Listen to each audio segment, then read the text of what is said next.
Hey, when'd you get a boat?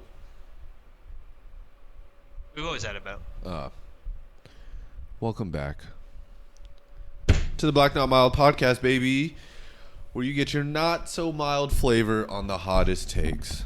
As you can tell, I'm slightly alone today. But I wanted to say a very special happy birthday to my co-host Brian Ball, who's on his way back to Arizona. Hope you have a great time out there. Hope you black out and don't remember shit. Happy birthday. We made this song for you. And I also want to do a special shout out to Brandon. It's also your birthday. Fucking Bork. Niners suck. Shout out to my brother since the day I was born. Dead ass. Crazy. So let's do this. What do we got today?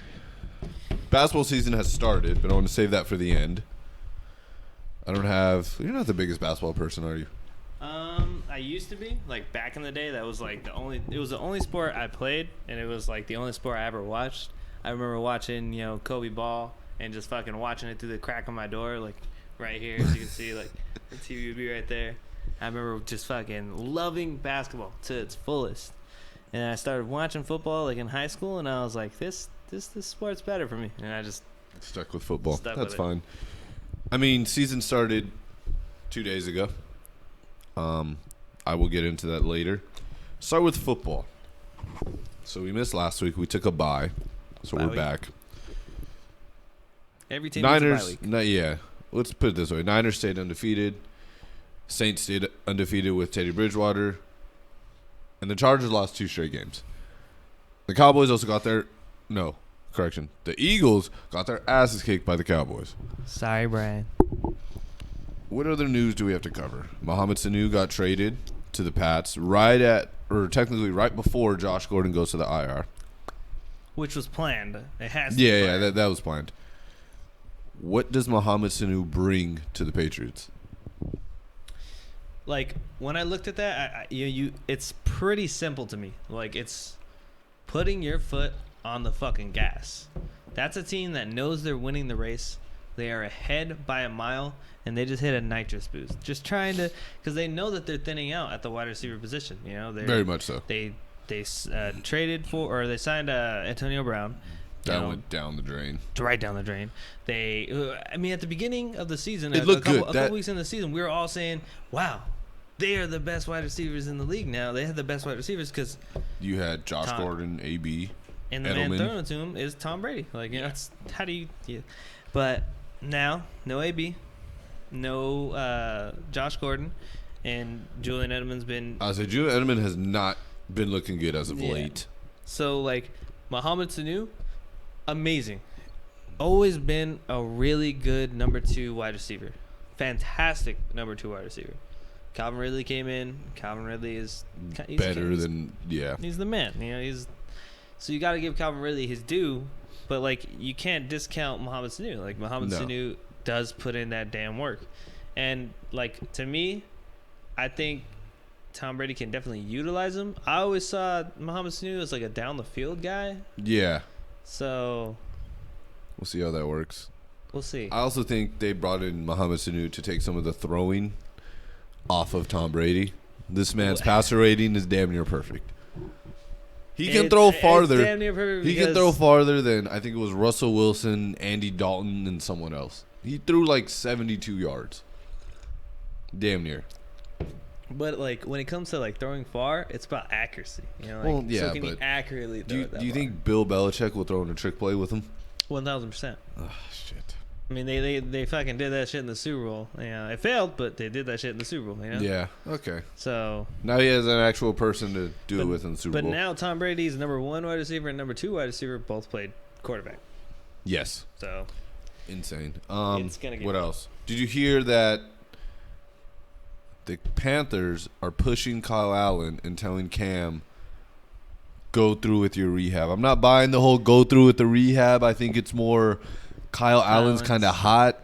like No need to come back, Cam. I've been looking into it, because they're the 49ers following opponent right now this week, and I've been kind of looking into it, and some people have been saying that like somebody did a thread about the difference between Kyle Allen and Cam Newton, and Never take one person's opinion. At the end of the day, you can never really do that. No. But from what I can see, the cherry picked, videos that he posted and whatnot, it just kind of seemed like Josh Allen was kind of skating by. Like he wasn't he's not doing great. He's undefeated. Kyle Allen's giving check downs. He doesn't throw interceptions. Check but how because Cam Newton will go and extend the play. Cam Newton will, albeit he's not that good of a passer in my eyes, he'll go and try to make a pass downfield 20 yards. He's got the balls to throw it down. Yeah, you fall into this thing of Marcus Mariota. Yeah. Marcus Mariota, on paper, is not a bad quarterback. He doesn't throw a lot of interceptions. He doesn't fuck up. No. But I'll be damned if I'm going to sit here and be like, oh, I'm comfortable with him as my starter. Fuck no. No, he doesn't take the chance. When it's fucking 4th and 5 and or 3rd and 5 and they're asking him to throw, he's gonna go and get that check down for a fucking yard. No. No, you need to get the ball out 3rd there. and 5. You know where the marker is. Go get that shit somehow, some way. Make a play. I also think the Panthers are holding back on bringing Cam back to give Christian McCaffrey a more legitimate chance to get MVP. Because with Cam at quarterback, he's not checking down to McCaffrey that much. Yeah. He's trying to sling it down the field and make himself look better that way. For me, McCaffrey's the MVP. I don't know. He's not the MVP yet. He's my front runner. Front runner, yeah. At number 2, Russell Wilson. I would say number 1, Russell Wilson for me. Number 2, Christian McCaffrey. Because if Christian McCaffrey goes down, I feel like the whole Panthers go down. The Panthers are definitely going down by a good amount, but not as much as if Russell Wilson went down. If Russell Wilson went down, Seahawks season's over. That's it. Well, because he's also a quarterback. Quarterbacks are more important to the offense than running backs, unfortunately. But I want to give the respect to the running back. Christian McCaffrey is literally 85 to 90% of that offense. Is it because Kyle Allen hits a check down? Yes, but Christian McCaffrey is also making the play after the catch. And I want that to be respected for the running backs. And because he's Darius Sanders. And that respect is definitely granted. But Russell Wilson is 100% of their offense. Without Russell Wilson, there's nothing. No. For the Seattle Seahawks. They don't have elite receivers. And thank you to the team that beat their ass last week. Because now the 49ers are in a full lead of the NFC West. Who beat them? Whoever they lost to last week, I fucking don't even know. Oh, they lost to I can't Lamar remember Jackson and the Ravens. Oh, did they? Yeah. Battle of the Birds? Yeah. Wow, not bad. Shout out to Lamar Jackson, young guy, Lamar Jackson dude. is fucking putting in work. Dude, I'm fucking so proud of you. Did you see the video? I think that was last week. But did you see the video where Harbaugh was like, "Do you want to go for it?" And Lamar was hyped up and was like, "Yeah, let's go for it." But before he went all in, he went to his O-line and was like, "Do y'all want to go for it? Are we going to go for it?" And so a lot of people were saying that was really cool because not in a corny way, but he basically asked permission from the O-line, do you guys want to go through this? Because they're going to be the reason he gets the ball into the end zone. If they're not all in for it, he's not scoring. Yeah. And I thought that was pretty cool that he went to them, was like, y'all want to do this, y'all down, let's do this. And I think I've never played O-line in my fucking life. I actually had lied. I played in 7th grade, and I think it was a mistake by the coaches. I think from the O-line perspective, it's wow, he cares about what I think. Mm-hmm. He's not just doing what he wants. He's coming to us. He's asking us, you want to go all in on this? You want to do this play, blah, blah. And I feel like that gives them that extra motivation to make that hole, to get harder. that block. Yeah. And honestly, that's how many quarterbacks have actually done that where they get together with their O-line. I'm sure there's tons. I'm sure there's probably a lot, but that we know of. But for a young guy to go and do that is real cool. Being a leader like that. And here's a big underlying story, and I know it probably is gonna fall to the wayside. And I'm normally not one person who just promotes the type of stuff or whatever, but young black quarterbacks are the new wave. We have so many black quarterbacks nowadays. That is fucking dope. That is a predominantly white position. It is a white position. entirely a white position. Top 10 of all time, They're all white. all white. Who's Maybe. the best black quarterback all time? Warren Moon? Dante Culpepper, maybe. No, No, I think Warren Moon is better than Culpepper. Mike Vick. If we're talking like He was it the most depends. electrifying. Career. Oh, I mean, he's better than Warren Moon. Yeah. His peak is better than Warren Moon, but his no longevity, obviously. His career isn't better Yeah. than Moon. Yeah, I I feel like think. there's someone we're missing. No, I think Warren Moon is the Someone's- all-time. If anyone Great. sees this, so they're gonna call us out on it. And I know hope they we're do, missing but I really think Warren Moon is the all-time great black quarterback. Black quarterback. Well, he'd be damn proud looking at all these goddamn young Yeah. black quarterbacks out there today. Think about it. Top 5 of the quarterbacks in the NFL, you can make a great case that all 5 of them are black In the league right now. in the league right now. So would you have Russell Wilson, Patrick Patrick Mahomes? Is Lamar Patrick Mahomes Jackson. really black? Let's Fine. Let's not start. Russell Wilson, Patrick Mahomes, Lamar Jackson, Jackson, Deshaun Watson. There's and- one more. There's got to be one more. I'm sorry.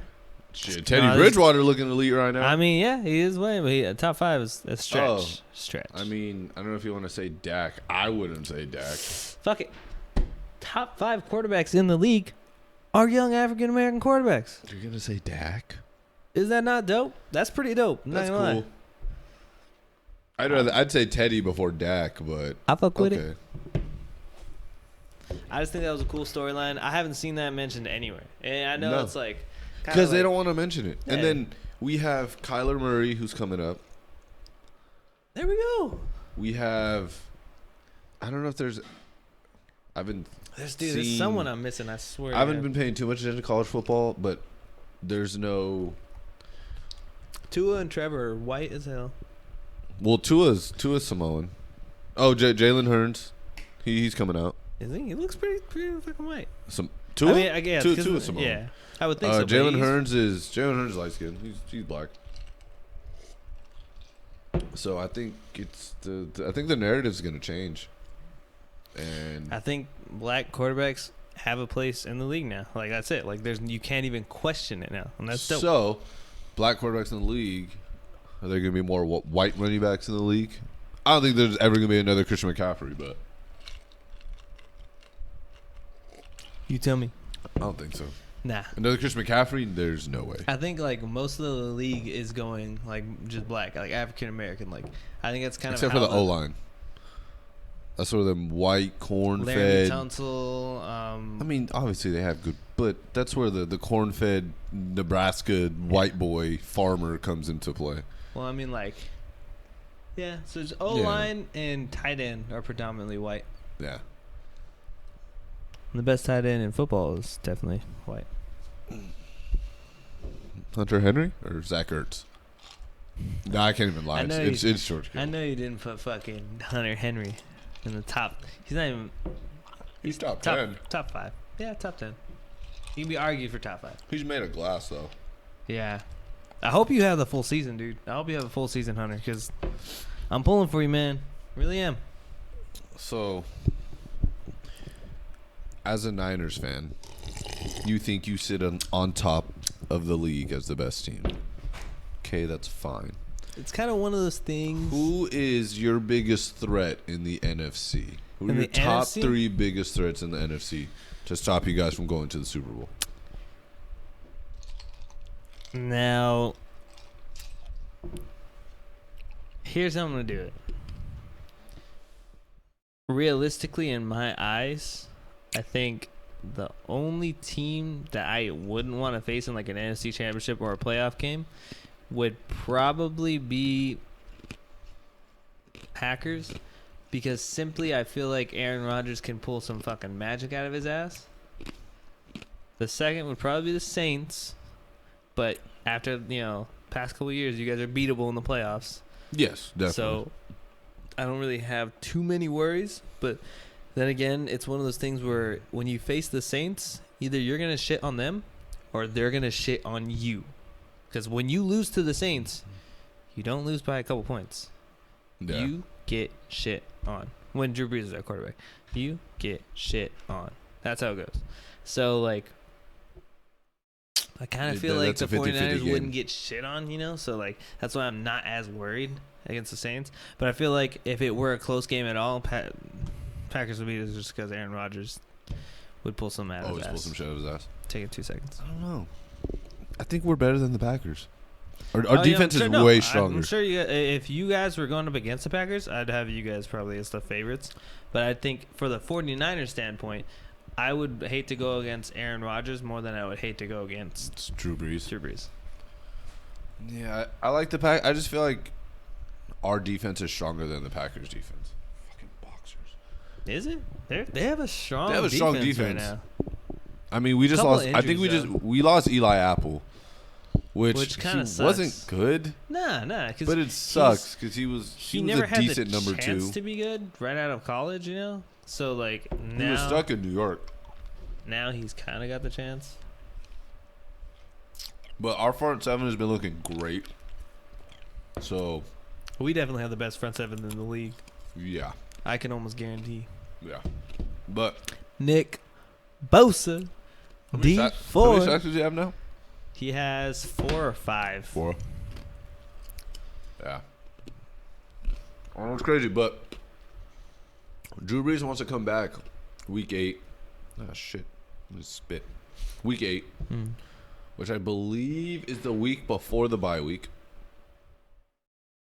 Let me double check. Yeah, he has 4 sacks. Should be listed as 6, but got robbed twice. So yeah, week 8, which is this week. I believe Bleacher Report put out saying Drew Brees wants to come back this week. The Saints said no, thank God, and they said basically we don't wait need to until rush. Wait until week 10 because week 9 is our bye week, and then week 10 he comes back and we play Atlanta, which would be rest. A really good game for him to come back. Easy. Atlanta's been looking like shit. The worst secondary in the goddamn league. Yeah. Second worst secondary in the goddamn league. Build some confidence, get in there, rip Atlanta apart, and then it's like, okay, back in rhythm, got your confidence back, you know. And then after that, we're full stride into it. So I like that. And to be honest, I see nothing wrong with Teddy Bridgewater. Not a single thing. Him and Taysom Hill have been filling in for those duties. Taysom Hill's he just plays athlete. That's why I like him. And he's big as shit. So, which, I mean, fucking after 4 ACLs or MCL tears in fucking college, I'm glad to see you doing anything on that field, man. And then we had Kamara go down. Tavius Murray stepped in. Did perfectly fine. I didn't review too much of his stats. I know he got me like 32 fantasy points in PPR. So, in the spots where we could go down and where teams would think they would have us beat and we would be beat, in our mind, we're good. Kamara goes down. Oh, we got an edge. Nope, Murray comes in, does his thing. Breeze goes down. Honestly, I thought the season was almost over, but Teddy Bridgewater comes in and he's undefeated. Hopefully he stays undefeated after this week. So I don't see too many weak spots. I got to see who comes in to take Eli Apple's spot because our secondary always has been an issue. And I know P.J. Williams got suspended. I don't remember how long. Hopefully just a game, but if all our pieces can plug in to the starting roles just fine, I don't see anyone like coming to us because we're deep. A great underlying story for the Saints is like as badly hurt as they are, and as you know, kind of wackadoodle year it's been. Michael Thomas is still leading the league in receptions and still leading the league, I think, in yards. Receiving yards too. So fucking, he's the doing the exact fucking thing that he's been doing for the past 2-3 years. Yeah, and he just got paid, so it also shows that he's worth the money. Yeah, he didn't do it just for the check and then lay off. Like, he's making the money, well deserved. So I fuck with that. So shout out to you. Can't guard Mike. Can't guard him. People trying to Brian be trying to say Keenan Allen. Nope. Brooke be trying to say someone else. Nope. I say the only people in the talks with Michael Thomas is D-Hop, Brown, Julio. I don't even give AB. AB's not on the team. He is irrelevant to me. He's still top 5 in the league. I know next year. Technically, he might be retired. He plans to play next year. I don't think anyone wants him. He tweeted 2020. Cool. So did Trump. And he won an election. He sure did. I have no faith in AB. I don't think anyone's that desperate. Only thing I can see that desperate is maybe Miami. 49ers would take him. Y'all want to know what to do with him? Y'all got E-Man, though. We wouldn't know what to do with him. Kyle Shanahan would make him. I don't think you could put him in. If Bill Belichick can't make him act right, I don't think anyone can. We don't need to get this man some act right. We just need to get this man on the field on game days. That's it. That's all we need. But you have 6 days in between that where he can do anything and I think- possibly get suspended. I think Bible study with the 49ers would really help him. Get some Lord. You guys in are him. the you know how Get many some domestic Lord. violence charges you have all right, first of all, we don't have a single one on our team anymore. this year. Exactly. Bring AB back, you'll have 6. New team. We're a new team. We don't do domestic violence.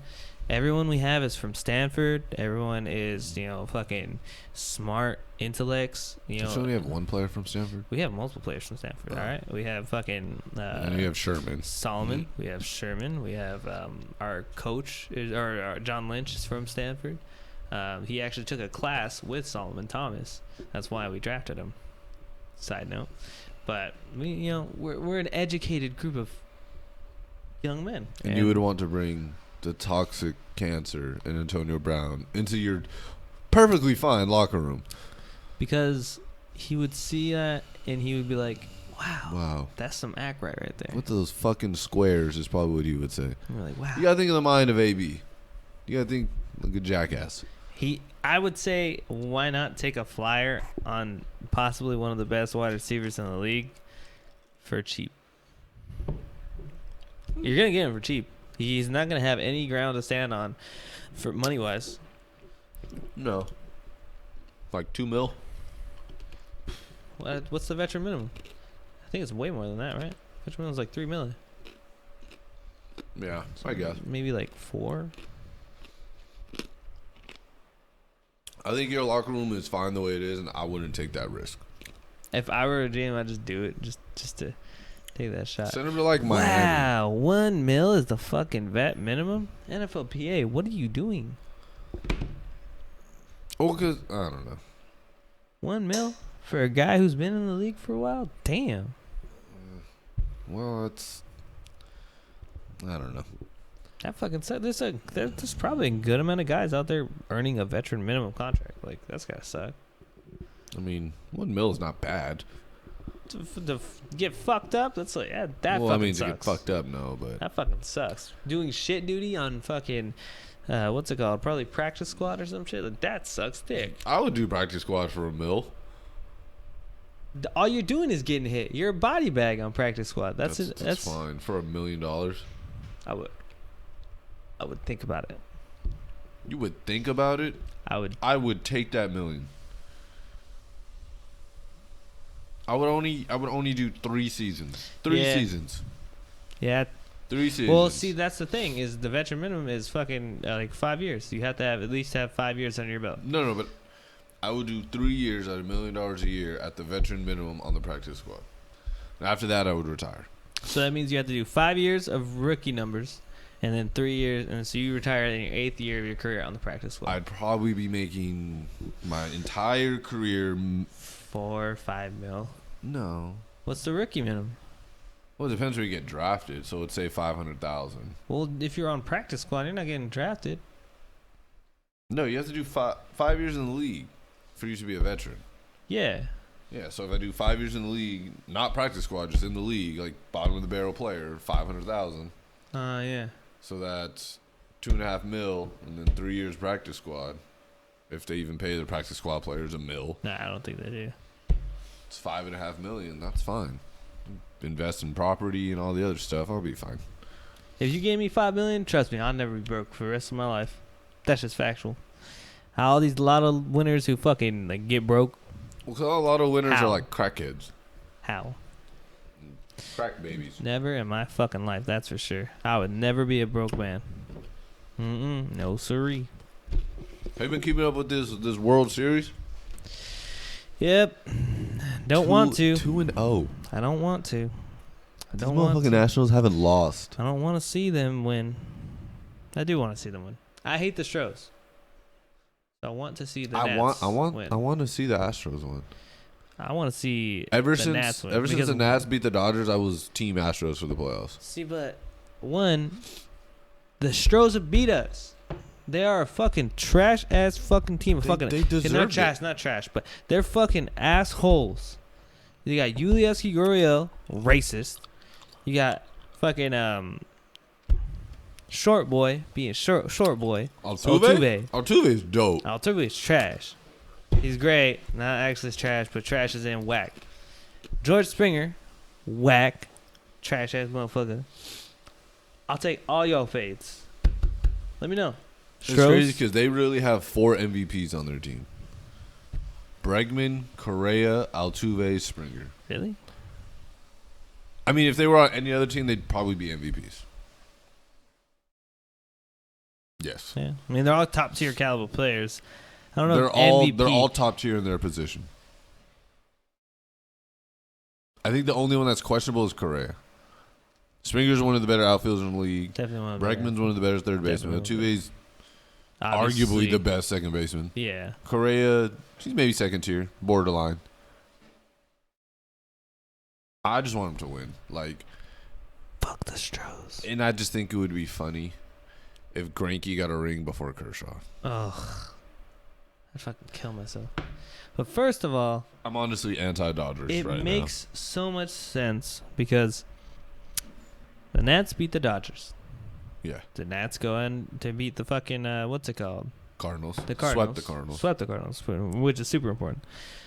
In their first fucking what's it called? World Series ever, they go and beat the Stros. Twice. That would be fucking in Houston. dope.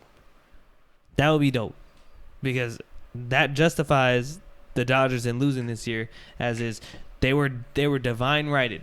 The fucking Nats were divine righted to go and win this fucking World Series because then it's not the how the fuck did the Dodgers lose to the Nats? They're like the Nats fucked everybody up. The Nats fucked then up the narrative everyone. goes to the Nats just fucked everyone up. That's it, you know. So that's a total different narrative changes because like, and especially if I'm a Nats fan, I'm salivating at the fucking chance because if anyone wants to talk about fucking World Series, all you gotta do is when the Nats won the World Series, we beat the fucking team with the most wins in the goddamn league who have been in the World Series twice in a row. Then we went and beat the fucking Cardinals who were hot as fuck at the moment.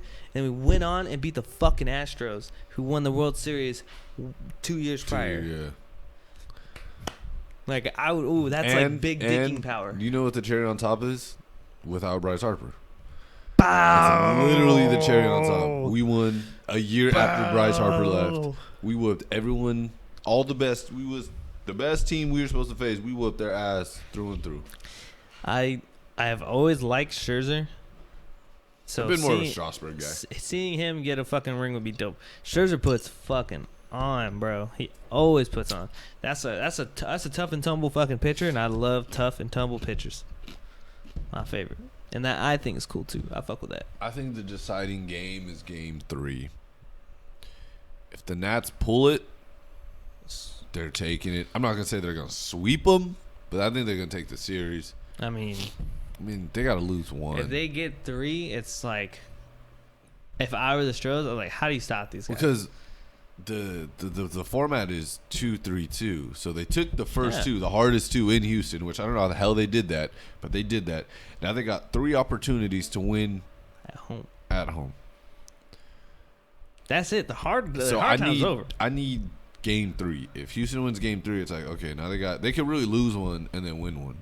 But I think even if they win game 3, they're going to put the pedal through the floor for game 4 and really just end it right there. If I were a Stros fan, I would already count this shit as a loss. The World Series is a loss. We got swept. That's what I'd be saying if I was a Stros fan. No, because they can go into Washington and win two straight, and now home field advantage is back on their side. No. It can happen. It's not over. That's what I'm saying. Game 3. No. To me, game 3 is pivotal. Like, who wins that is who gets. Either Houston gets a half a leg back, or the Nats are they're going all for it. Wrong. So what? Game 3's tomorrow, right? Wrong. I believe it's tomorrow. Stros, you got swept. It's all right. Happened to the Cards. Friday. It sucks, man. It is what it is. Oh wait, Try not being racist next time, Yuli. Okay, that was like 3 years ago, and to be honest, that was baseball's fault. That was baseball's fault. Okay, That's racist. No, he did that, but the MLB was like, "Oh, we'll suspend him for 4 games at the beginning of next season," and it's like, See, but he's well, I still don't care. racist. He's That's still the thing. racist. So that means he's a but they piece were of shit. teammates Okay, either in way. Japan. You can still be racist to your friends.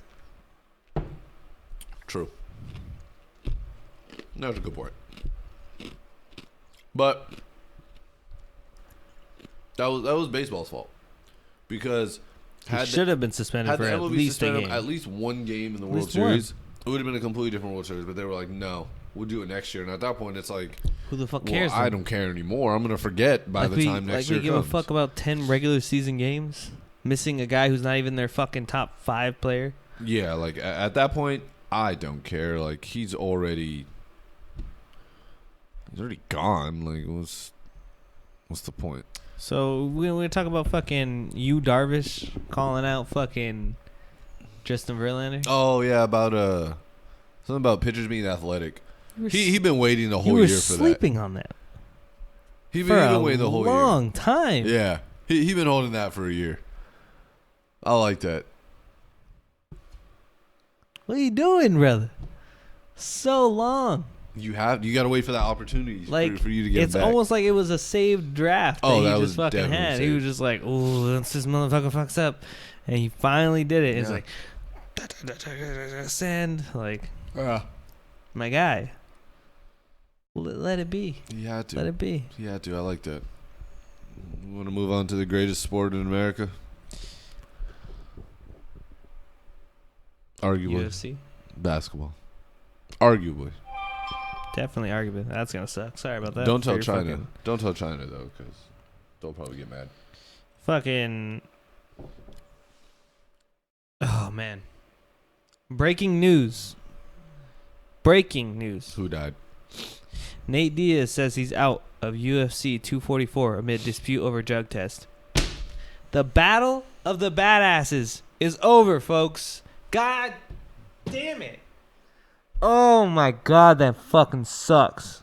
Oh shit! Speaking of that tweet, Hey, shouts to see Verlander took it to the chin. But wow, that fucking sucks. Battle of the badasses is over. Didn't even begin. I mean, he was just gonna stomp the fuck out of Jorge Masvidal, but still. I love That's the news of the week. that. Oh Truthfully, man. So let's get to basketball. basketball. You're a Lakers fan, right? Yep. So you don't follow. Obviously, you don't follow basketball because you follow football anymore. But you still have knowledge of the game, what's going on. Perfect. Did you watch the game where we played the Clippers? Watched the full game. Yep. Went to El Torito. Had me Did you go with tostada nachos. Papa and Yeah. you motherfucker. Good time. Had a margarita too. Not bad. We looked like shit. The problem in my eyes, and you know what? Like I'm a huge LeBron hater. Always have been. Always will be. Never wanted him on LA. For the life of me, never wanted him on LA. But to be honest, he was one of the very few guys out there who was actually fucking hustling in the last 2 quarters. My man's hustled. He made a couple of plays to me that felt like, all right, he actually fucking went back there on defense. Legit. No, I seen people calling him out on Twitter. But there was at one point, there was a fast break, and it was a 3-on-1 versus him. He stopped the 3-on-1, one of them being Kawhi. I got to respect that LeBron would even give a fuck for that game, for game 1.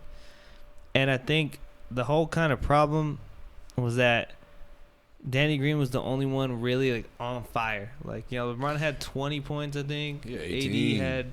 he had 18. Damn. Braun had AD 18, had like 15. AD had 25, 25? and 10. Damn. And I'm Danny tripping. Green had Had 28, 28. but he went 7 for 9 from 3. But here's the thing. On Friday, Danny Green, I'm going to say this right now. Danny Green will not score more than 10 points on Friday. You He's don't that think type of player. Like, he'll have one good 30-point show out, Hmm. and then he'll go cold 2-3 games, and then he'll show up again, and then 2-3 games. And The Lakers did not rebound for their fucking life. Nope, did not. They also don't have any rebounders. They have JaVale McGee, Anthony Davis, Dwight Howard. Yep. JaVale McGee and Anthony Davis start. So we're human beings. They're human beings. They get tired. And I noticed in the game, Vogel would put in Dwight Howard and Jared Dudley. Mm-hmm. Jared Dudley doesn't rebound for the life of him. Jared Dudley plays behind the perimeter, yada, yada, yada.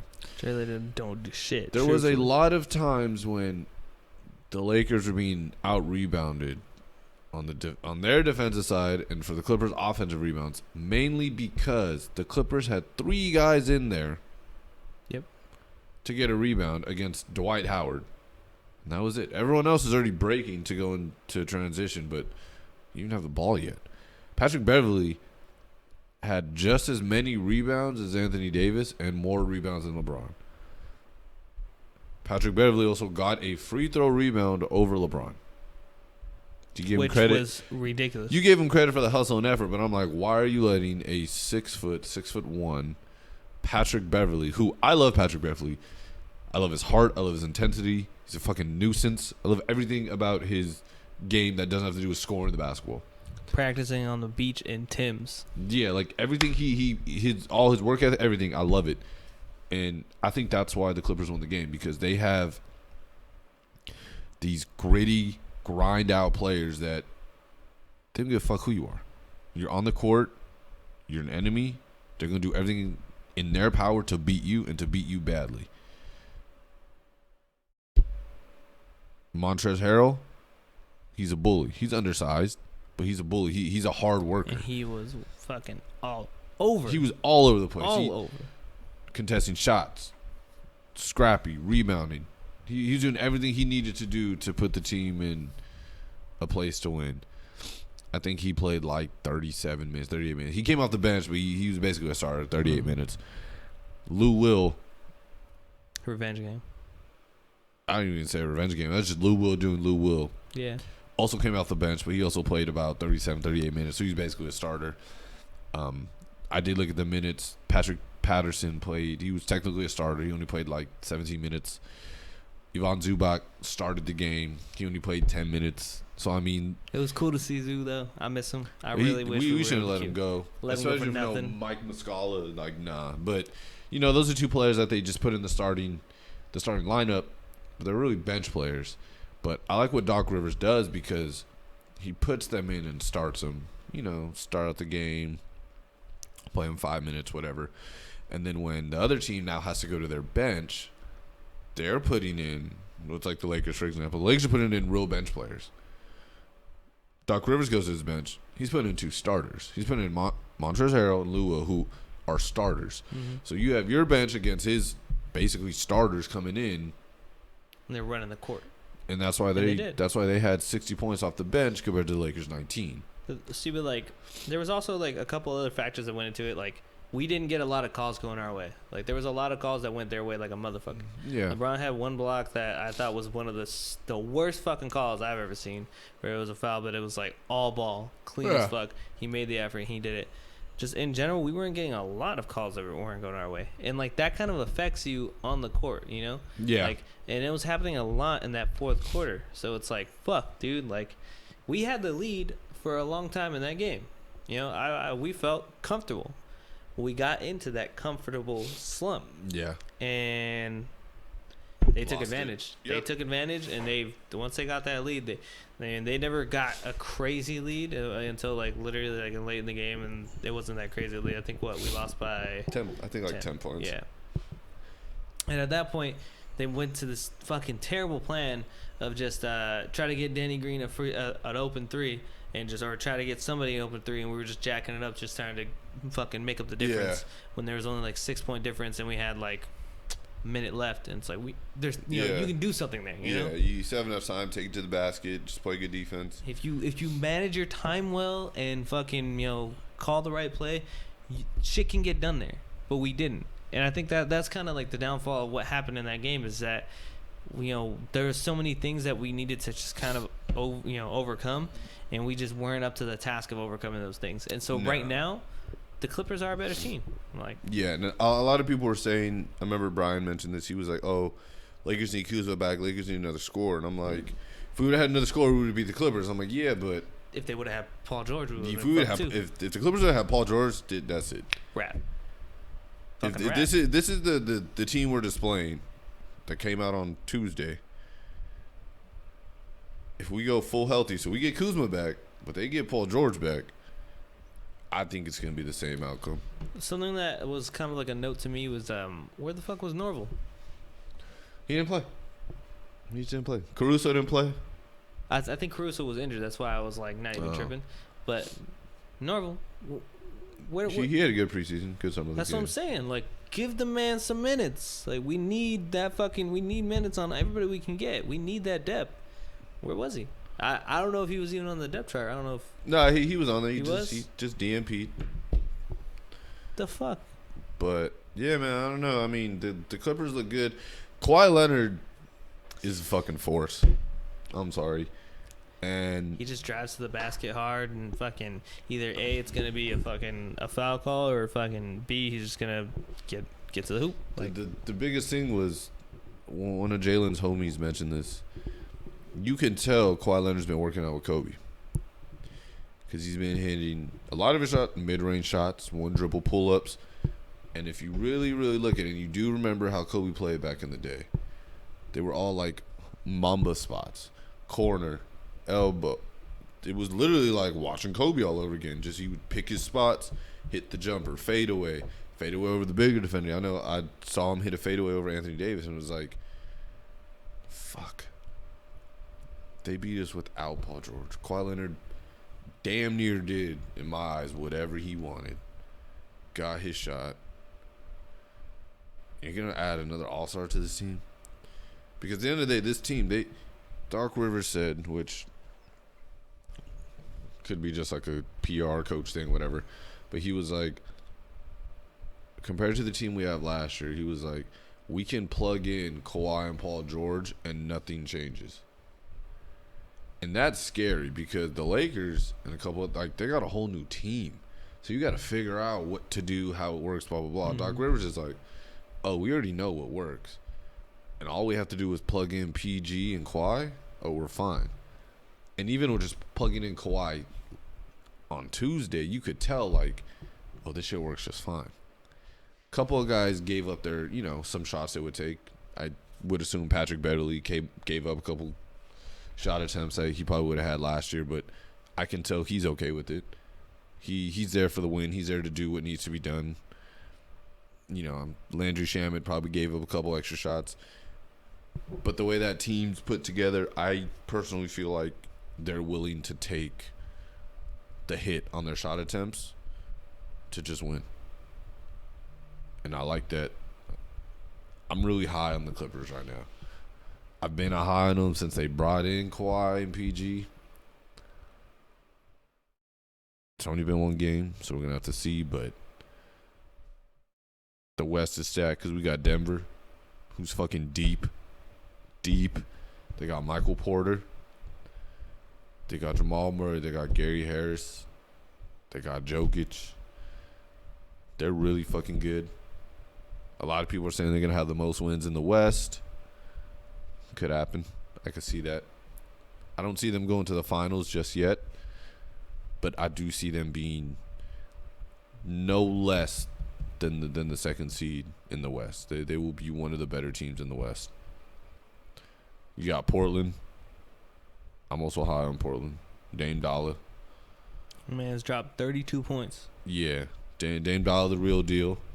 Hassan Whiteside, there was a couple plays where he was guarding Jokic and he just stood there, but that's Whiteside. That's the Whiteside we all know, so whatever. But he had damn near like 20 rebounds. Yeah, again, that's the Whiteside we know. He rebounds the shit out the ball, and sometimes he'll just give up on defense. Mm-hmm.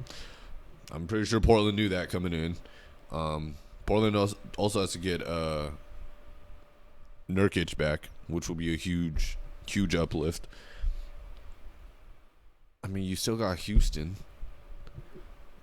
You still got Utah. It's fucking. You can never count out San Antonio. I can't even like think like it's just that deep. I off the top of my head, I can't even think of The other teams. I West- think I've named like 6. Lakers, Clippers, of course. The West is a fucking battlefield. Like that's it. Like it's a fucking war zone. If I you are believe- in the West, you are in a fucking war zone.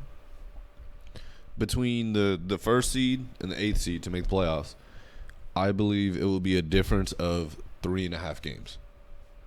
That would be the difference between the top and the bottom. 3.5 games. Every game matters this year for the West. East Oh, too, 100%. East too kind of. They're strong in the East, I would think. It's not that strong. Not It's as not strong strong as the right there. fucking the West, but I would think. Because the let's East, see, you got Milwaukee. which are you clear got- front runners. So A lot of people are saying Philly's the front runner. Philly looks really good. You got Milwaukee, you got Philly, you got Toronto, you got Orlando out there. Miami should make the playoffs. Atlanta might be able to make the playoffs this year. The Pacers, the Nets should make the playoffs. Boston should make the playoffs. damn, People are buddy. saying Chicago should sneak in, but their level of talent that's spread out through their teams in their conference compared to the West, Yeah. like the West's weakest team is Phoenix and maybe Memphis. Those are the 2 weakest teams. Like people consider OKC weak, but it's like they have Chris Paul. And I think Chris now. Paul's for now is a good enough point guard to carry them just into competitiveness. I don't think they'll get a lot of wins, but I don't think a lot of their losses will be blowouts as if it was Phoenix. Mm-hmm. Which Phoenix blew the dust off of the Kings. Yep. Surprised the shit out of me But because Buddy Hield dropped 28, so that's something to note. no one else dropped shit. De'Aaron Fox had like 7 points. So it Yeah. shocked the shit out of me because I'm very high on Sacramento. I really hope they'll make the playoffs this year, but in the West, it's going to be difficult. This is why DeAndre Ayton was one of my top 10 for under 25. My man's went out. Yeah, no, He had a he was putting up numbers. Of course, Devin Booker was out there. yeah, D-Book. He's been out there since. I mean, he's just year a two. scorer. Score. That's what he does, man. 22 points is not bad. Yeah, just don't double team him. Don't double team. That's not cool. He don't like that. That's for sure. But yeah, I mean, me personally, I got Milwaukee coming out the East, and I think their biggest competition will be Philadelphia. But I think And it'll be a good battle, but fucking, I still think Milwaukee's got that. I think Toronto will be sneaky good. I think Orlando will be sneaky good. I'm really hoping Markelle Fultz comes back to looking like that first overall pick we all saw him get drafted as, Mm-hmm. I never hope a player's a bust, so I really hope he comes into something this year. Maybe he can win Most Improved Player. He's my Most Improved Player of the Year prediction. My question is, do you think that the Pellies, I don't mean, it's only been one game, but do you think the Pellies should be worried a little bit? No. You They don't think lost by 8 points to the defending champs, who granted they lost Kawhi Leonard. Come but on, yeah. Defending champs that is not the same team. I mean, they don't have Kawhi, but they're still a better team than the Pelicans. They're Are more they, though? seasoned. Yeah. More season is one thing, but And they're also is not a they're- Siakam gonna drop 34 every game? Yes. See, Siakam will average 26 points a game this year. 34 and 18 that game is that's 34 an 18, easy- that's a great game, but That's- he's yeah. going to average 27 and 11 this year. Siakam will be an all-star. Siakam's going to go off this year. He's going to get the ball way more. Siakam's going to have a great season. Lowry's going to be fat-ass Kyle Lowry per usual. Van Fleet's going to have an up year compared to his stats from last year. Powell's going to have a good season. Norman Powell's going to have a good year. Gasol's going to have a good year. Serge, they're All all I'm going to have saying is, better years. All I'm saying is my boy Brandon Ingram out here dropping 22 points, like the man that he is. Cool. Ain't shit. Led them in scoring. Scored as many points as D-Book this year. Facts. Ain't shit. Factual. I Those give are- two those are fucks about Brandon Ingram. Facts. Brought to you by. What did Lonzo Ball have? Let's go ahead and check. Because his jumper looked good. He just looked confident. Like he looked like I know he hit 2. 8 points. Yeah, so he had 2 threes and I think a layup or some shit. But Threes, and then he went 2 for 7 from the field. yeah. But my biggest thing was with the threes, there was no hesitation. There was a hand in his face. I can already tell where he likes to shoot his threes from. I can tell where his spot is. But I like that. I like the confidence to just pull, because now as a defender you have to slightly respect his shot. Like, he's got the confidence to pull it. Because if you give someone an open shot, they're bound to make 3, 4 of them. These are professional athletes. Unless you're Ben Simmons. Yeah, true. But you give them, you can't take 2 steps back on him. You gotta only take 1, because you still pass the ball, but you still want to put a hand up in his face. And I feel like the more he shoots, the more he sees it go in, the more confidence he builds up. The jump shot looks good. Everyone's known me as the anti-Alonzo, which I have been, but this first game, and I really think he needed to get out of LA and get out of the Lakers spotlight to really develop more and become a better player. But, like, hasn't the eyes been on the Pelicans all preseason, you know? Like, so, like, the eyes have been on Zion. The eyes haven't been on the Pelicans. They've been on Zion. But that draw comes with it. You know, that draw comes with it as far as once the eyes are on that team, no matter just because of the player or not, it's on the team, you know? It's slightly, but because Van Vliet had to come up celebrity status, you know, from what's it called, being on that team with Kawhi and then winning, like all of them. Van Vliet also came up because everyone said he looked like Drake. Yeah, but that's what I'm saying. Like, I'm just saying from an eyes perspective, you know, like him. You're part of that team. Yeah, him leaving LA, like, you know, it helps a little bit with not being in that spotlight, but Zion coming in was like, all right, spotlight reintroduced, because now he's the veteran on that team, other than Drew Holiday, but he's the veteran on the team. He's one of the veterans. He's one of the who vets. has to help teach these fucking young ass kids. Possibly the new man of the hour. You know, like that's something that that squad is young. If you think about it, Lonzo's considered a vet. That's a young ass squad. Isn't that crazy? Like, but I also think there's no pressure to win.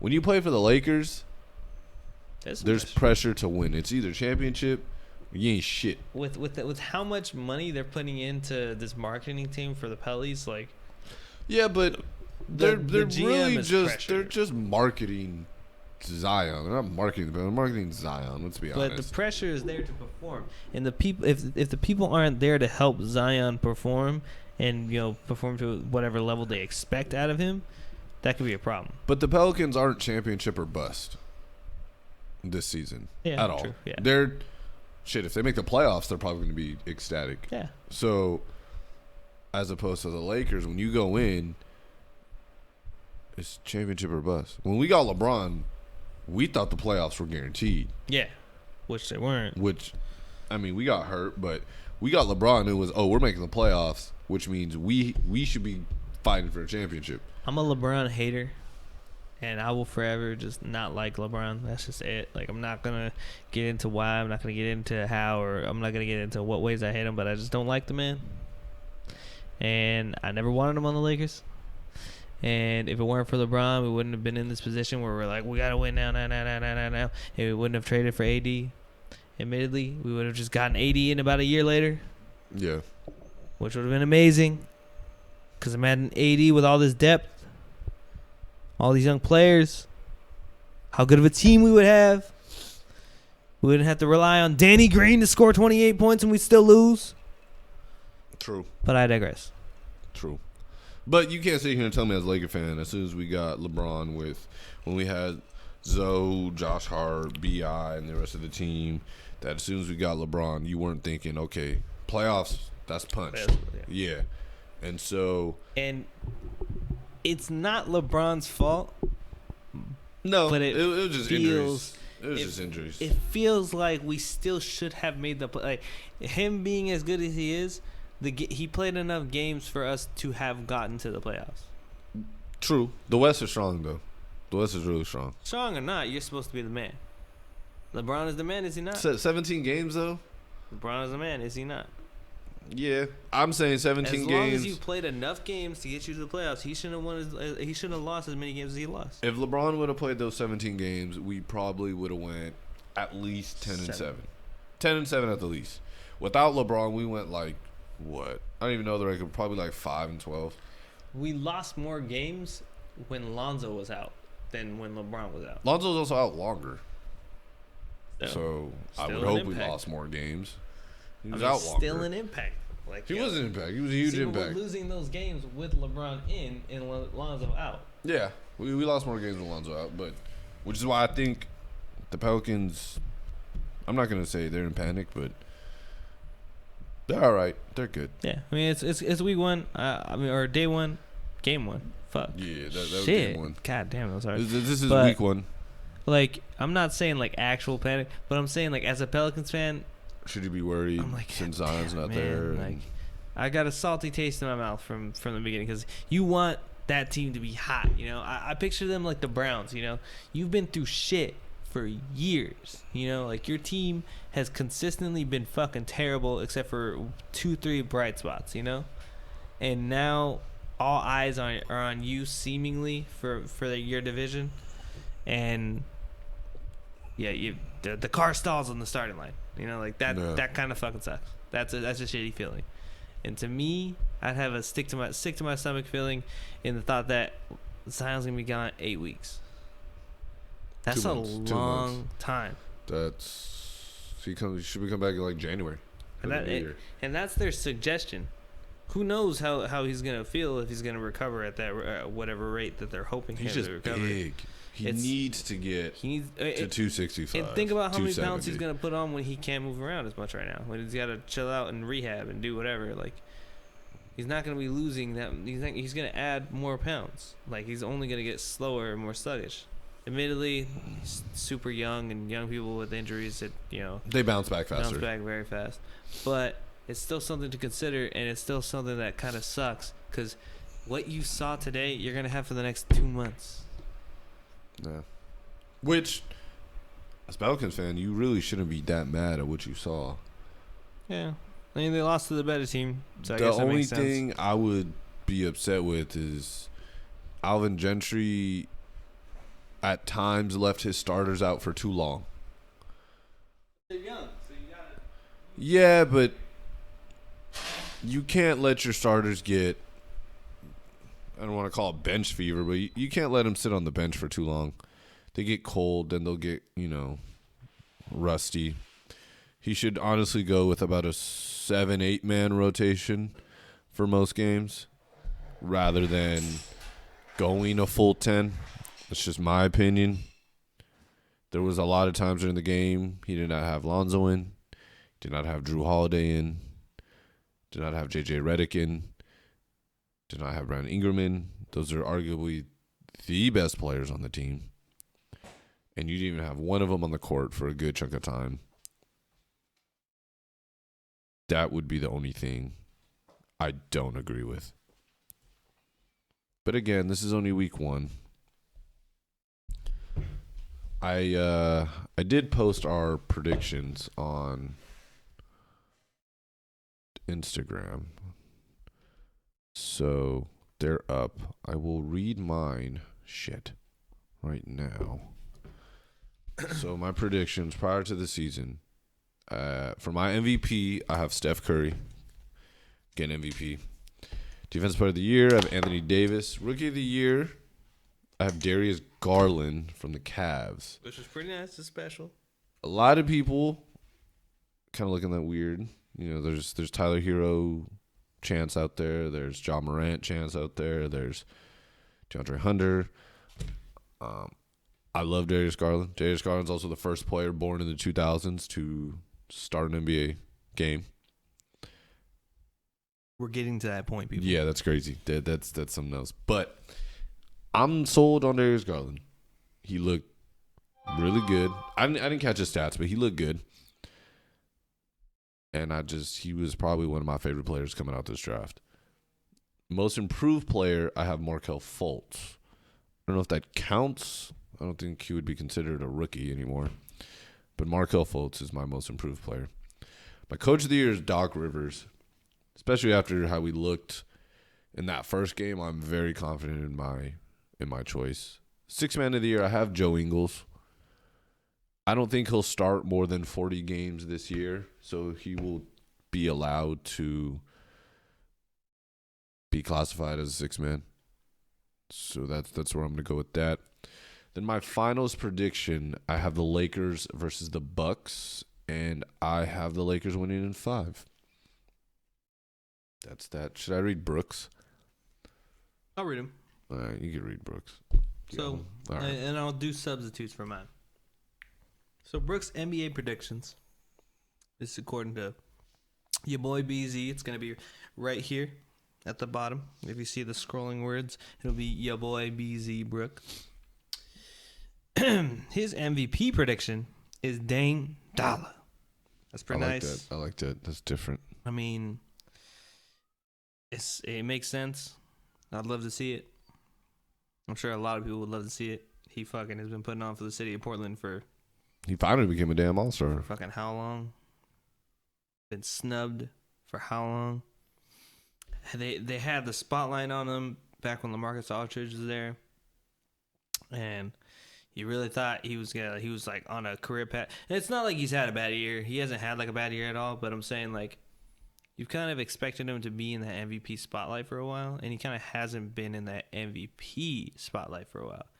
He's always been in the All-Star spotlight. He's always been one of those better players, but MVP has always kind of been like not really the talk for Dame Dollar, you know?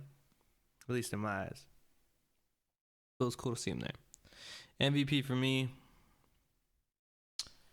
I would really hope that Giannis has the same year that he had last year. Like, he's one of my favorite players, and I really hope that he ends up having that great of a year. But my wish, as a Laker fan, is that AD gets the MVP this year. Okay. I wish upon a star. My defensive player of the year, wow, for Brook, is also AD. I mean, that's cool. Makes sense.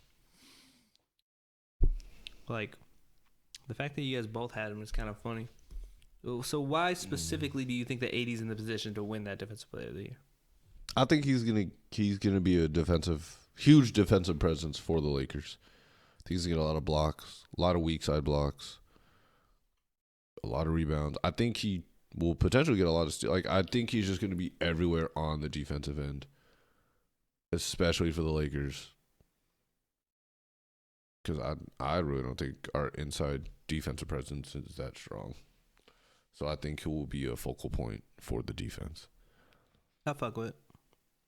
I think defensive player of the year for me would probably end up being, I'm hoping, probably won't happen, but Pat Bev. I'd love to see I like that. That would be cool. That'd be tight.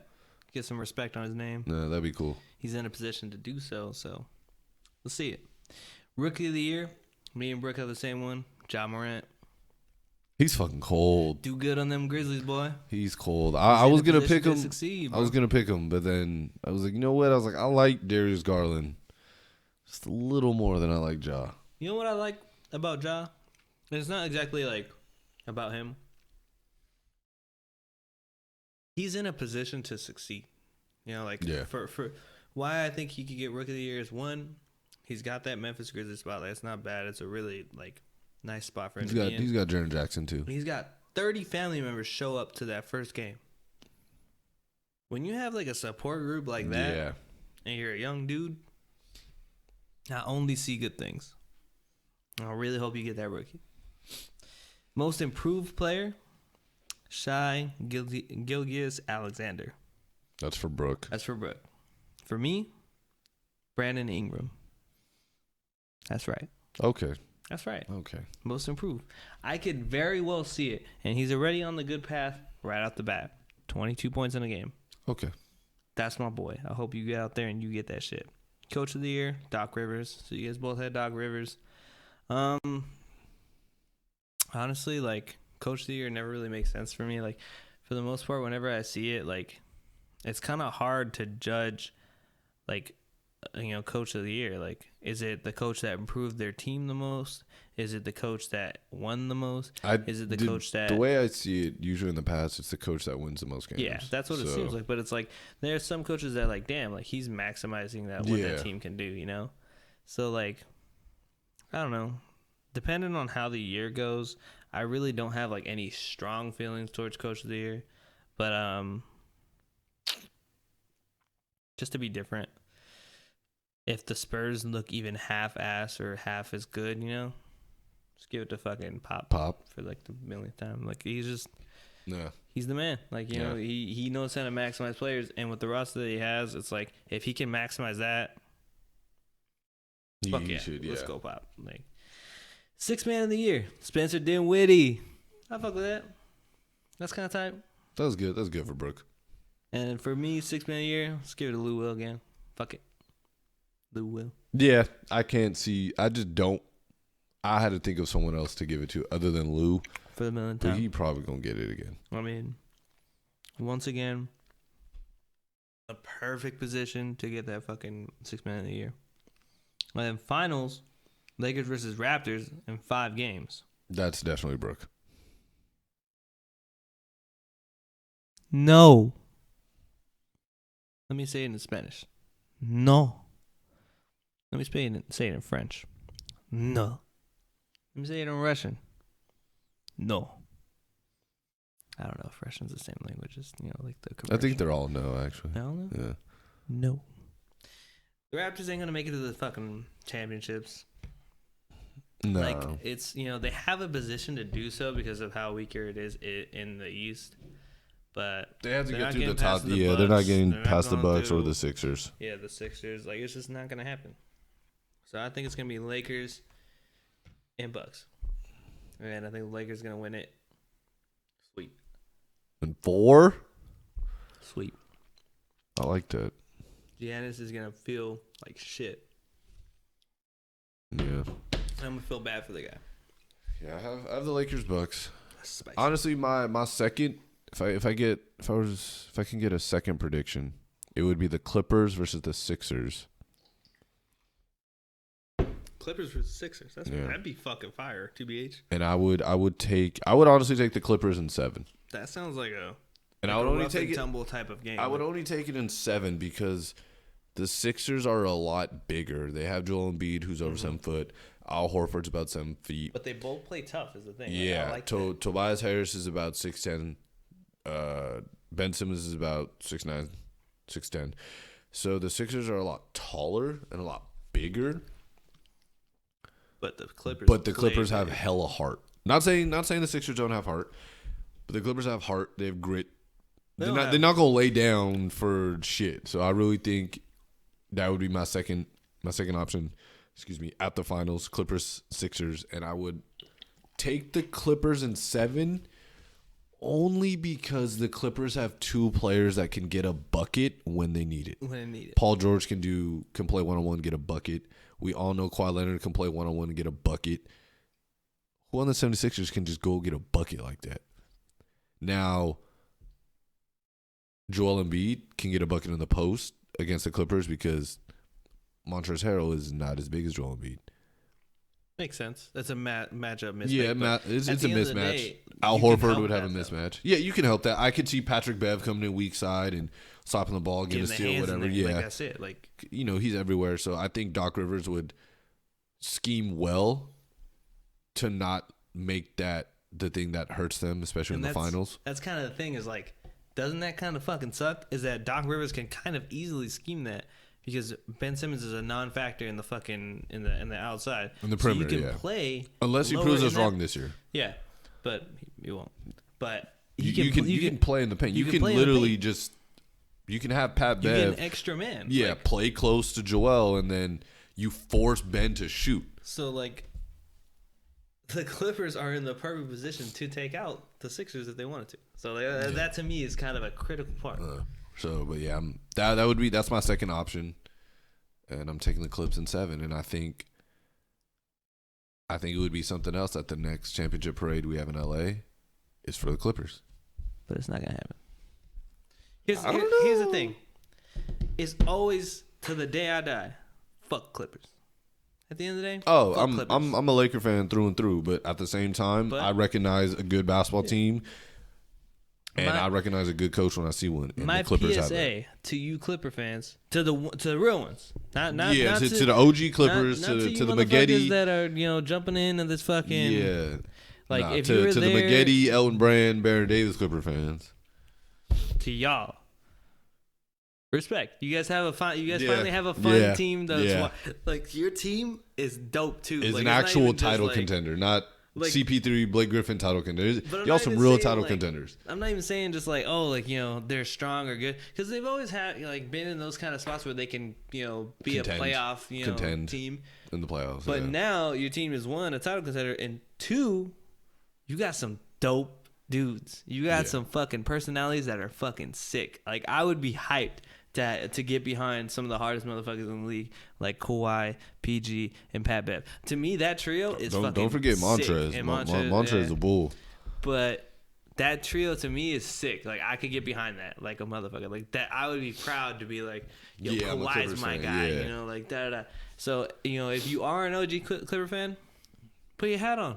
Y'all been. You don't have to keep your hat in your backpack anymore. You can keep that shit on, bro. Let them know. I'm a PG stan, so like one of the biggest PG stans I ever met since day one. I've seen this man. It low key hurt that he went to the Clippers and then tried to be like, oh yeah, I've always been a Clippers fan. I was like, but you was hooting and raving Kobe and saying you were a Lakers fan. Like, that was the only part that was kind of stupid to me. But it's good to see him in LA. I can't wait till a healthy Lakers and a healthy Clippers battle, because that's gonna be the real eye test on who's better. Clearly, we all know that the Clippers bench is damn near unstoppable, but we got to get there. We got to see what it looks like in about a month, 2 months, when everyone's back. And at the end of the day, like, the way the NBA is, shit happens. PG has missed a year. Kawhi has missed a year. They've all, most of the players on their team have missed a year in their career. So, like, don't be scared when that happens.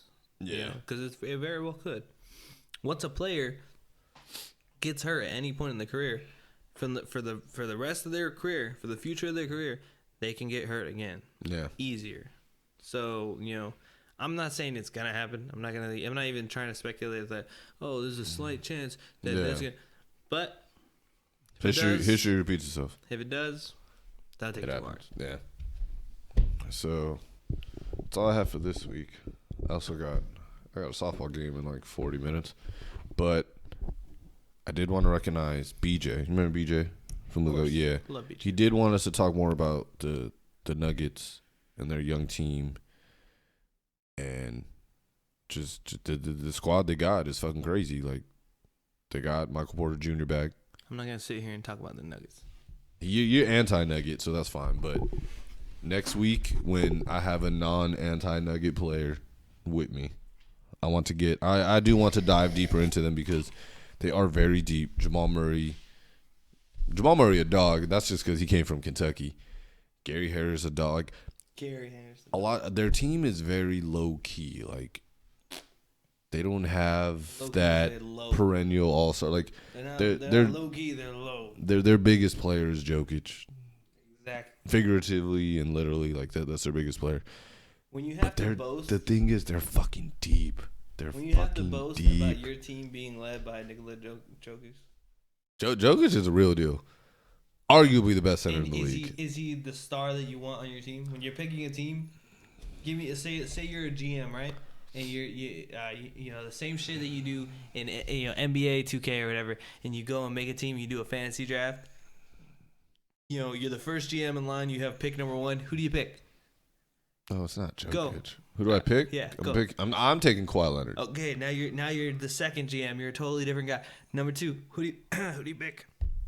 Probably Giannis. Oh, dope. Okay, you're the third one. Who do you pick? Probably James. Okay, number 4. Probably Steph. Number 5. Probably AD. It's gonna take a while till you get to fucking Nikola Jokic. All right, it's gonna take a long fucking time till you get to Nikola Jokic. I get that. I get that. That makes perfect sense. But what I'm saying is the team they built around Jokic and Murray and all that, is a tough ass squad. That's a good ass When squad. I posted about Gary Harris and how hype, Harris is good. when that's what you're looking up to.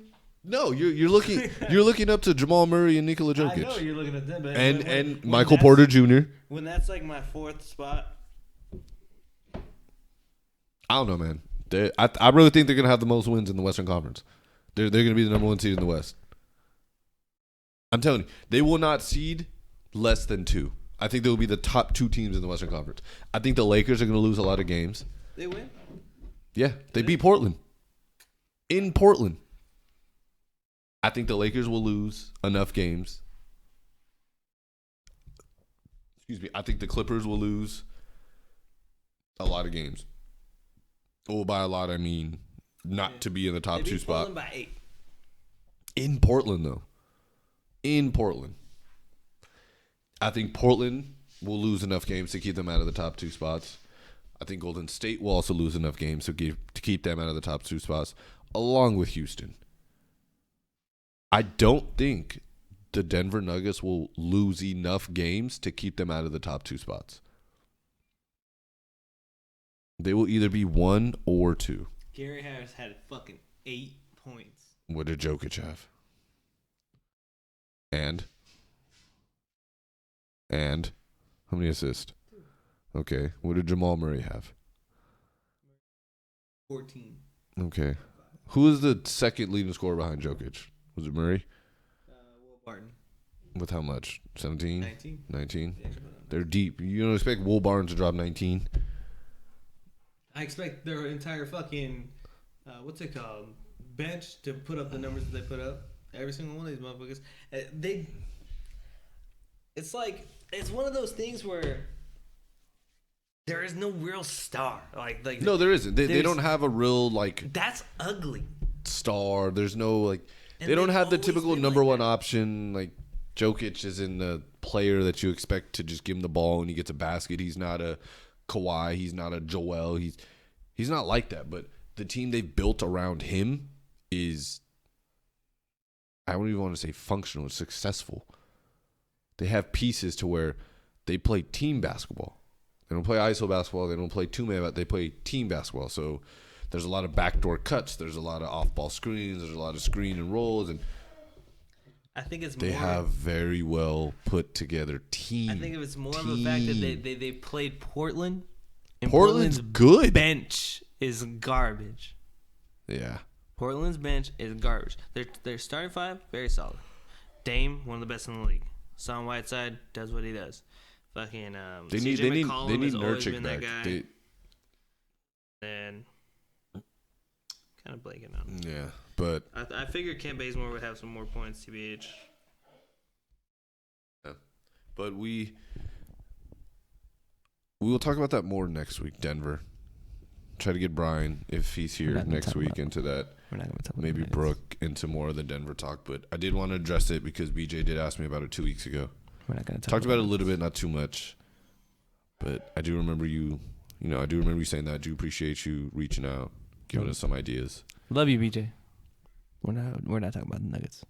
But the Nuggets are serious, man. That's all I'm You saying. know what? No, we're not going to talk about the Nuggets. Nuggets are serious. We're not going to talk about the damn Nuggets. That's it for this week. Yeah, that's it for this week, guys. Thanks for tuning in to Black Not Mild podcast, or actually not so mild podcast for your hottest takes. Like, subscribe, comment, all that, share that shit you guys do. We'll be back next week. Who will be here? I had no fucking idea, but catch y'all next week.